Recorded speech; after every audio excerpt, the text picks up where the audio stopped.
ഗ്രീവിയൻ സെല്ലിന്റെ അടുത്ത് പരാതി പോയിട്ട് അവിടെ ചർച്ച നടന്നുകൊണ്ടിരിക്കുകയാണ്. അതെ, അത് നടന്ന് ഒരു 3 മണി ആ ഒരു ടൈം ആകുമ്പോഴേക്ക് തീരുമാനമാവുന്നാണ് പറയുന്നത്. നോക്കാം, എല്ലാം പ്രോട്ടോകോൾ വഴിയേ പോവാറുള്ളൂ. പക്ഷെ അറ്റൻഡൻസ് മാത്രം അനധികൃതമായിട്ടാണ് കഴിക്കുന്നത്. അതെ. പിന്നെ ഗ്രേസ് മാർക്ക് ബോഡി ഓക്കെ. അതൊക്കെ ആർക്ക്? നിങ്ങൾ മാത്രം. നിങ്ങൾ MSF കയറിയാ പിന്നെ നമ്മൾ ക്ലാസ്സിൽ കയറേണ്ടതില്ല.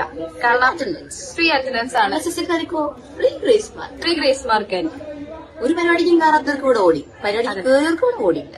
അതും ഒന്നും കയറില്ല. ഇപ്പൊ അത് ഫ്രീസ് ആയാലും ശരി, ഇനി അതല്ല അറ്റൻഡൻസ് എടുത്തു മാറ്റിയാലും ശരി, അവർക്ക് അറ്റൻഡൻസ് കയറും. നമ്മളെ അവസ്ഥ പരിതാപകരം. ഈവൻ സപ്ലി വരില്ല ഉണ്ടാവും. അതെ, MSF ചേർന്നത് സപ്ലിയിലുണ്ടാവും, പഠിക്കണ്ടല്ലോ. നിങ്ങൾ ഒന്നും ചെയ്യണ്ട. ഇവിടെ